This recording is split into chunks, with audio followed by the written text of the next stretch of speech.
Yang berbahaya juga sekarang ini dengan dinasti itu adalah apa yang saya sebut dengan kultus individu. Saya melihat sudah muncul kultus individu ini terhadap Jokowi. Karena apa? Pada periode kedua, Jokowi itu berhasil mengangkat atau memasukkan Prabowo dan Sandiaga Uno sehingga kaum oposisi itu menjadi sangat lemah. Dan tidak ada kritik terhadap Jokowi. Di sisi yang lain, Jokowi itu selalu tampil di media massa itu meresmikan Baik. pembangunan jalan tol dan lain-lain. Keberhasilan itu lama-kelamaan itu menyebabkan kekaguman dari rakyat yang Oke. pada akhirnya merupakan pemujaan terhadap sang pemimpin. Dan itu yang terjadi ketika menurut saya Gibran di dalam koalisi yang baru ini dipilih gitu. Tidak lain menurut saya itu hasil dari kultus individu terhadap Jokowi. Bersama saya, budayawan dan wartawan senior pendiri majalah Tempo, Bapak Gunawan Muhammad yang selalu dipanggil GM atau Mas Gun. Mas Gun setuju bahwa memang relawan, pendukung punya kontribusi terhadap mengkultus individukan Presiden Jokowi? Kata kultus individu ini harus kita pergunakan dengan hati-hati. Apa yang dialami Jokowi sekarang berbeda dengan kultus individu di Korea Utara misalnya. Atau di Mao Zedong zaman mau menjelang revolusi kebudayaan tahun 60-an. Bahkan berbeda dengan Bung Karno. Bung Karno diberi gelar agung, ini agung. Tapi Jokowi kan tidak sampai segitu. Dan juga tidak ada mobilisasi yang dari atas yang untuk demikian.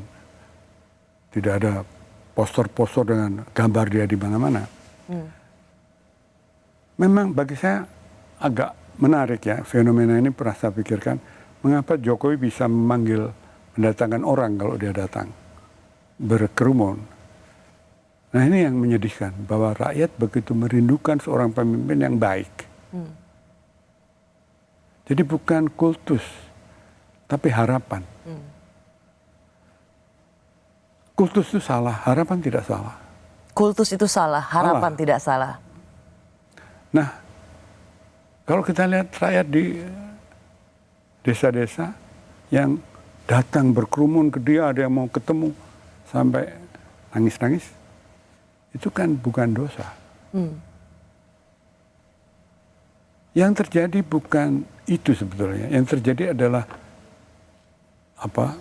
sentralisasi kekuasaan pada person dia. Dan itu berhubungan dengan atmosfer politik kita yang bisa dibeli. Pertama, apakah yang kemudian ini sejalan dengan yang Mas Gun cuitkan, Jokowisme atau Jokoisme itu? Jangan-jangan ada orang mengatakan bahwa sekarang berlaku Jokowiisme. Saya nggak tahu itu apa, tapi saya tahu bahwa sekarang yang berlaku Wanipiroisme. Jangan-jangan Jokowisme sudah berkembang menjadi Wanipiroisme. Jadi mungkin yang pemusatan kekuasaan pada diri Pak Jokowi itu terjadi juga karena kesetiaan, dukungan bisa dibeli dengan beli segala macam resources. Masukkan dalam koalisi, belum uang, belum jabatan lain. Itu yang terjadi sekarang dan itu menyebabkan saya sedih sekali karena politik menjadi jual beli. Mas Gun kan seorang budayawan, sastrawan, politik juga bagian turunan lah dari budaya. Karena disitulah sesungguhnya nalar kritis, berpikir bebas. Mas Gun pernah ikut terlibat dalam membidani Partai Amanat Nasional sebagai partai yang diidentikan dengan Partai Reformasi. Tapi kemudian Mas Gun kecewa juga. Mas Gun juga ikut membidani atau menyeleksi caleg-caleg dari PSI, ikut mempromosikan PSI sebagai partai anak muda yang diidentikan dengan partai DNA politik yang progresif. Kecewa juga? Ya, PAN itu didirikan dengan harapan dua, membangun suatu partai politik. Ketika partai politik tadinya dikekang oleh Soeharto, sehingga menghindarkan diri campur tangan militer dalam kekuasaan. Yang kedua adalah partai politik yang maju. Platform PAN itu bukan adalah pluralis. Bahkan menganjurkan desentralisasi. Waktu itu. Ya. Jadi progresif sekali. Tapi kemudian dibajak oleh, saya kira karena kalah ya dalam Pilpres itu oleh PDIP, Amin Rais berpikir 2 kali. Lalu pelan-pelan berubah sama sekali dan Amin Rais makin lama makin aneh. Dan sudah goodbye. PSI saya memang mengharapkan partai ini. Jadi, dan saya masih punya harapan tipis ya, harapan bahwa dia akan baik paling tidak dalam parlemen lokal. Tapi kalau sudah masuk parlemen, dimulai dengan tawar-menawar kekuasaan, nanti di dalam bagaimana? Apa tidak mengulangi apa yang terjadi? Saya tidak menentang Kaisang masuk. Sebagai ketum PSI. Tapi kan harus melalui jalan yang benar. Kader kayak latihan kayak, kalau partai mau kuat itu harus pimpinannya terlatih, militan, berbenturan dengan berbagai problem.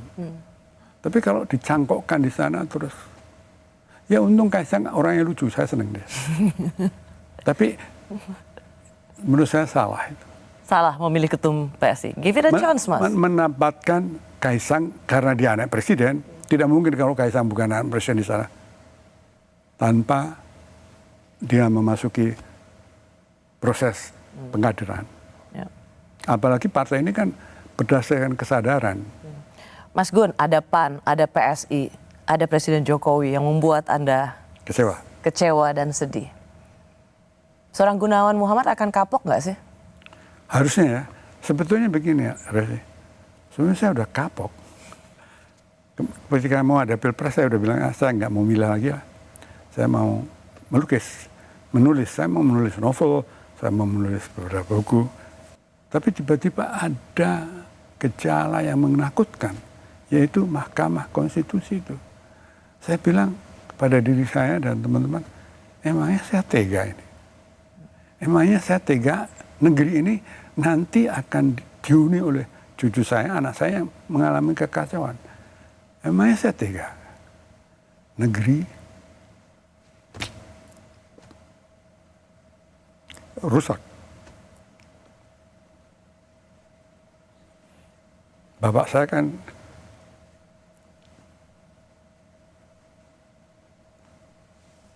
mati ditembak Belanda.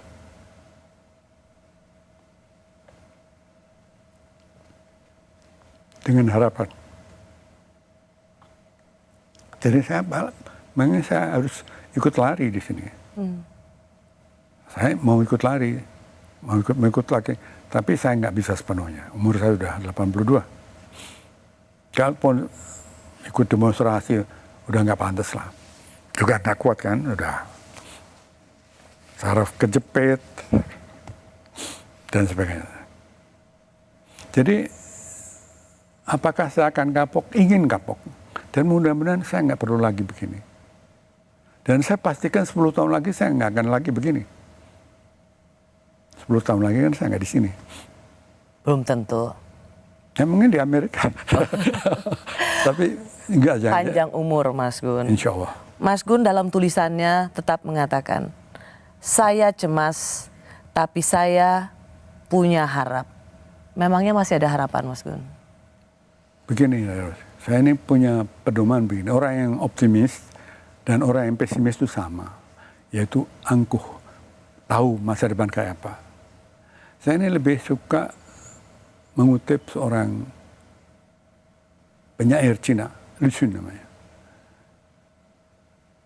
Dia mengatakan bahwa harapan itu seperti jalan di hutan. Hutan lebat, tidak ada jalan. Tapi ketika orang menempuh tempat itu berkali-kali, banyak sekali, akan terbuka jalan. Jadi harapan itu tidak bisa dianggap ada di sana dengan sendirinya. Harus dikreasikan dengan bersama-sama. Kalaupun gagal, nilainya berharga. Kalaupun kita hancur dan kalah, kita tetap memperjuangkan yang mulia. Itu berharga. Tidak ada yang sia-sia dari sebuah perjuangan Ya, dengan sebaik-baiknya. insya Allah. Terima kasih Mas Gun. Ya maaf, saya kadang-kadang ngomongnya seperti ada air garam di mulut. No, bukan itu. Saya sendiri bisa merasakan. Sesungguhnya Mas Gun itu bukan saja marah, tapi lebih pada sedih. Karena saya tahu setelah Mas Gun mengkritik Pak Jokowi, orang kemudian mengatakan, inilah harga yang harus dibayar oleh seorang pendukung fanatik. Tapi dari pembicaraan ini, Mas Gun mengatakan, tidak ada yang salah dengan prasangka yang baik. Ya, Tetapi jahatlah mereka yang menyalahgunakan prasangka itu. tepat sekali harus. Terima kasih. Jangan merasa bersalah, Mas Gun. Saya merasa bersalah kalau saya membiarkan hal-hal yang tidak berbahaya, yang berbahaya bagi generasi yang akan datang. Masih ada harapan. Ya, dibikin harapan. Terima kasih Mas Gun, terima kasih sekali lagi. Ini sebuah pengalaman yang luar biasa bagi penonton televisi, terutama Kompas TV. Karena ini pertama kalinya dalam sejarah seorang budayawan, sastrawan Gunawan Muhammad menerima undangan talk show di televisi. Artinya memang ada sesuatu yang harus ia sampaikan pada masyarakat Indonesia. Terima kasih sekali lagi Mas Gunawan. Terima kasih. Saya sungguh menghargainya. Terima kasih. Saya Rosiana Silalahi, terima kasih sudah menyaksikan program Rosi. Sampai jumpa Kamis depan. Tetaplah di Kompas TV, independen terpercaya.